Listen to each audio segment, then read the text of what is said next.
नमस्कार, सबसे बड़ा सवाल देख रहे हैं आप और मैं हूं आपके साथ दिव्या सिंह। कांवड़ यात्रा रूट पर दुकानों और भोजनालयों के लिए नेम प्लेट विवाद पर कल सुप्रीम कोर्ट में सुनवाई हुई। इस दौरान योगी सरकार ने अपना पक्ष रखा।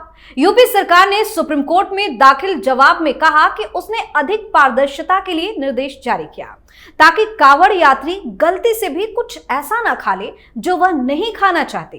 अतीत में गलत खाने से विवाद की घटनाएं हो चुकी हैं। सरकार का आदेश किसी विशेष धर्म के लोगों से भेदभाव नहीं करना था, ये सब पर लागू था। जिसके बाद सुप्रीम कोर्ट ने कहा कि हमारा आदेश साफ है कि अगर कोई अपनी मर्जी से दुकान के बाहर अपना नाम लिखना चाहता है तो हमने उसे नहीं रोका है। हमारा आदेश था कि नाम लिखने के लिए मजबूर नहीं किया जा सकता। कोर्ट ने उत्तर प्रदेश सरकार के कांवड़ यात्रा रूट की दुकानों पर नेम प्लेट लगाने के आदेश पर अंतरिम रोक लगा रखी थी, जिसे अभी भी जारी रखा गया है। सर्वोच्च अदालत ने कहा कि मध्य प्रदेश और उत्तराखंड की ओर से काउंटर एफिडेविट दायर किया जाए। मामले में अब अगली सुनवाई 5 अगस्त को होगी। ऐसे में सबसे बड़ा सवाल यह है कि सुप्रीम कोर्ट की तरफ से तो रोक लगा दी गई है, लेकिन क्या सीएम योगी शांत बैठेंगे? इसी पर चर्चा करने के लिए मेरे साथ स्टूडियो मौजूद हैं कैपिटल टीवी के editor in chief doctor Manish Kumar. Doctor साहब, स्वागत है आपका। धन्यवाद। सुप्रीम कोर्ट ने तो आदेश को बरकरार रखा है, लेकिन क्या लग रहा है कि सीएम योगी शांत बैठने? देखिए, एक पुरानी कहावत है, जस्टिस डिलेड जस्टिस डिनाइड। 5 तारीख को सुनवाई होगी, 2 सप्ताह आगे बढ़ा दो, ये कर दो, वो कर दो। भाई, जब सांप बिल के अंदर घुस जाएगा तो ऊपर डंडा पटकने से क्या हो जाएगा? सांप को कोई नुकसान होने वाला है नहीं, वो तो घुस गया अंदर। सुप्रीम कोर्ट ने वही काम किया है। जस्टिस को डिले करके हिंदुओं के साथ अन्याय किया, कांवड़ियों के साथ अन्याय किया, हिंदू धार्मिक भावनाओं के खिलाफ यह फरमान दिया। और सांप जब अंदर चला जाएगा तो फिर डंडा बजाने से क्या है? 2 तारीख को तो खत्म हो जाएगा। 5 तारीख को सुन के क्या करेंगे आप? 5 तारीख को सुन के क्या करेंगे आप? फिर वहां टेक्निकल पॉइंट आ जाएगा कि अभी पूरा नहीं है। अभी जैसे आज कल क्या हुआ था कि माय लॉर्ड 10:30 बजे रात में मिला यूपी का एफिडेविट, तो उसको पढ़ना पड़ेगा ना, हमको अपना जवाब तैयार करना पड़ेगा। जज ने कहा कि ये तथास्तु। सिंघवी साहब, आप जब भी कहते हो कोई बात, बिल्कुल सही बात कहते हो।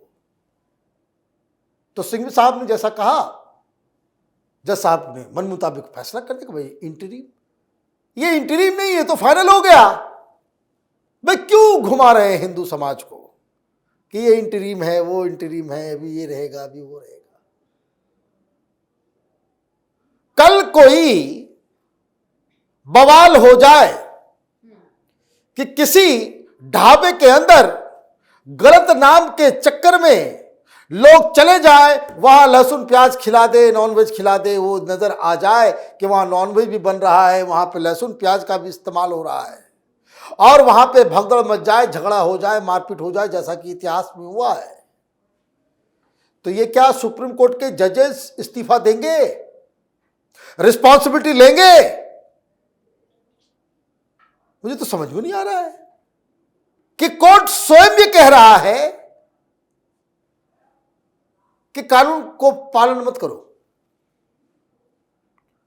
कानून का पालन मत करो, यह कोर्ट स्वयं कह रहा है। क्यों?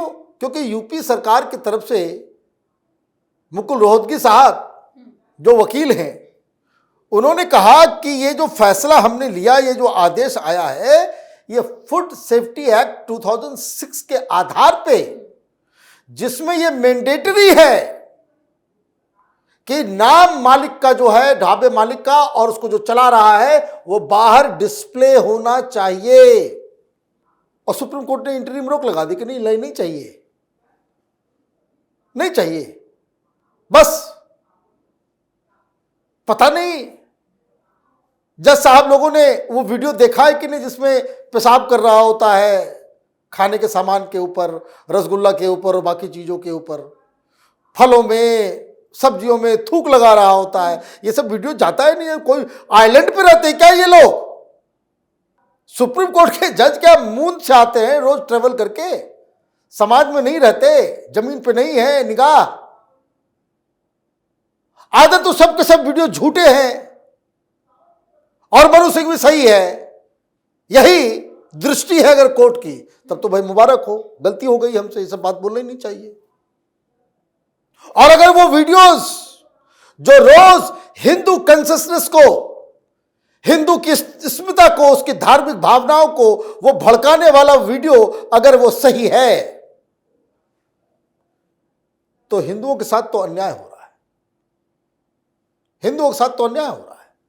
तजिया का जुलूस चल रहा हो, किसी दलित बस्ती से गुजर रहा हो, एक सुअर घुस जाए तो दंगा हो जाएगा। माय लॉर्ड, आप लोगों को कुछ आइडिया नहीं है, म्युनिसिपल कॉर्पोरेशन के लोगों को, उन लोगों कोई कानून नहीं है जानवरों को बांधने का, लेकिन यह हिंदुस्तान है, यहां धार्मिक भावनाओं का कद्र किया जाता है, इसलिए एडमिनिस्ट्रेशन ये इंश्योर करता है कि ईद बकरीद हो तो कोई सुअर नजर ना आ जाए। सर, नेम प्लेट के खिलाफ में तो याचिका दाखिल की गई, बड़ी जल्दी सुनवाई हो गई, इसके समर्थन में एक याचिका दाखिल की गई, उस पर उसको रिजेक्ट कर दिया। उसको वो देखिए, एक कहानी सुनाता हूं मैं आपको, इसमें दिक्कत हिंदू समाज की ये है। आप अपने देश में ही आपको जो है प्रताड़ित किया जाएगा, और आप इस प्रताड़ित होने के बाद भी ये हिंदुओं के अंदर ही इस तरह के डबल स्पीक करने वाले ये दोगले किस्म के हिंदू मौजूद हैं, जो व्हाट्सएप पे करेंगे क्यों नाम निकाल दिया, गलत कर दिया, ये कर दिया, वो कर दिया, है ना। ये चूंकि हम एकत्रित नहीं है, ये ठीक वैसा ही कहानी है कि एक आदमी है, वो दुष्ट है, किसी कुत्ते को देखा, पत्थर उठाया, मार दिया, क्या हुआ, कुत्ता भाग गया, है ना। फिर वही आदमी मधुमक्खी के छत्ते को मार दिया उसी पत्थर से। भागने का टाइम किसका आया, दुष्ट आदमी का। क्यों, मधुमक्खियां संगठित होती है, खदेड़ा, भाग जाना पड़ा, कुत्ता तो अकेले था। हिंदुओं की हालत वैसे ही है। कौन लोग कर रहे हैं, महुआ मोइत्रा, ममता बनर्जी की चेली, जिसके लिए आदेश दिया गया उसको तो कोई दिक्कत नहीं है, लोग तो अपना नेम प्लेट भी लगाने लगे थे, फिर इन लोगों को। भाई देखिए, मैं दूसरी बात कह रहा हूं, समय हो रहा है, लेकिन एक बात मैं बता रहा हूं कि सुप्रीम कोर्ट से बहुत बड़ी गलती हो चुकी है। आपने वही मधुमक्खी के छत्ते में मार दिया पत्थर, कारण हर हिंदू दुकानदार, ढाबे वालों को अपना नाम लिखना चाहिए। जो नहीं लिखेगा तो लोगों को समझ में आ जाएगा। गलत नाम लिख दिया, जैसे गलत नाम बता करके, गलत आईडी बना करके लव जिहाद करते हैं ना, तो फिर वो बचेंगे नहीं फिर। और कड़ाई से लागू हो जो 20-22 अलग अलग कानून हैं, इस तरह के ढाबा और इस तरह के, दुकान नहीं चला पाएगा, कोई दुकान नहीं चला पाएगा। जज साहब केरल के अंदर जिस ढाबे की तारीफ करें कि they are maintaining international standard, एक हिंदू दुकान था, एक मुस्लिम दुकान था, दोनों वेजिटेरियन दुकान था, लेकिन मैं मुसलमानों के यहां जाकर करता था, वेरी नाइस। इतनी समझदारी बाकी लोगों में भी, आप जज हैं तो इसका मतलब नहीं कि आप स्पेशल ह्यूमन बीइंग हो गए, लेकिन वो आपको मालूम था ना कि मुसलमान की दुकान है और इंटरनेशनल स्टैंडर्ड रखता है, इसलिए तो गए। और ये मालूम होता कि देख, हिंदू का वेज दुकान है, एक मुस्लिम का वेज दुकान है, वहां गंदगी रहती है, आप मुस्लिम दुकान में जाते नहीं, जाते ना। तो आप चॉइस एक्सरसाइज कर सकते हो, कांवरियों को कोई चॉइस एक्सरसाइज करने का अधिकार नहीं है, हाँ, यही आप बता रहे हो। हिंदुओं के पास चॉइस एक्सरसाइज करने की सहूलियत नहीं मिलेगी। धोखाधड़ी करके, नाम बदल के, सात्विक आहार के नाम पे, वैष्णव आहार के नाम पे आपको हल्के से जो उसमें थूक मिला हुआ होगा, पेशाब मिला हुआ होगा, उसमें हल्दी, उसमें लहसुन मिला होगा, प्याज मिला होगा, तो वो सेकुलरिज्म है। यही कहानी है ना। तो खैर कोई बात नहीं है, हिंदू ऐसे ही प्रताड़ित होता आया है, ऐसे प्रताड़ित होता रहेगा। बुद्धि जब तक सोई हुई रहेगी, शुतुरमुर्ग बने हुए रहोगे, तो हिंदू समाज ऐसे ही प्रताड़ित होगा, ऐसे ही जस्टिस डिनाई किया जाएगा और ऐसे ही देश चलता रहेगा। और इस तरह के फैसले के ऊपर ये जो विपक्षी पार्टियां, जो चुनावी हिंदू जनेऊधारी, कहाँ है ये राहुल गांधी जनेऊधारी शिव भक्त खुद को कहता है, कहाँ है ये केजरीवाल के चट्टे बट्टे, सब मजा ले रहे हैं। क्योंकि वो चुनाव में आते हैं, भगवा पहन के आ जाएगा, कोई आ जाएगा जनेऊधारी बन करके, चार बात कह देगा, ममता बनर्जी चार श्लोक सुना देगी और हिंदू जो है वो पागल हो जाएगा। इसी वजह से, हिंदुओं की इसी मूर्खता की वजह से, हिंदुओं की इसी आलसीपन की वजह से हिंदुस्तान 1000 साल तक गुलाम रहा।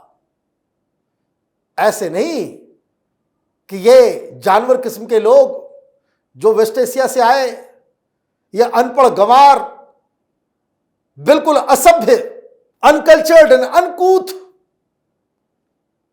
ये लोग जो सऊदी अरब और वेस्ट एशिया से आए, हिंदुस्तान के एक एडवांस सिविलाइजेशन को ऐसे गुलाम नहीं बनाया।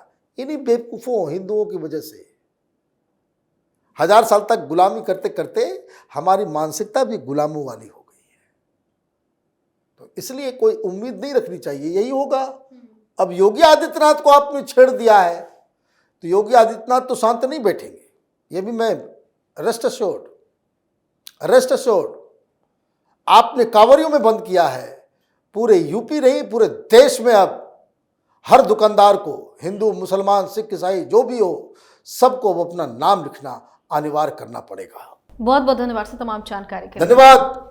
तो नेम प्लेट विवाद का मामला थमने का नाम नहीं ले रहा है। जहां एक तरफ विपक्ष मामले को लेकर सुप्रीम कोर्ट पहुंचा, इस पर रोक लगवाई, वहीं दूसरी तरफ यूपी के सीएम योगी आदित्यनाथ अपने सख्त फैसलों की वजह से जाने जाते हैं और वो पीछे हटने वालों या हार मानने वालों में से नहीं है। वहीं 5 अगस्त को सुप्रीम कोर्ट में होने वाली सुनवाई पर सबकी नजर टिकी हुई है। सबसे बड़ा सवाल में आज के लिए इतना है। अगर आपने अभी तक हमारे चैनल को सब्सक्राइब नहीं किया है तो सब्सक्राइब कर लीजिए, हमारे वीडियो को लाइक कीजिए, शेयर कीजिए, हमारे वीडियो पर कमेंट करके जरूर बताएं कि आपको हमारी खबर कैसी लगी। धन्यवाद।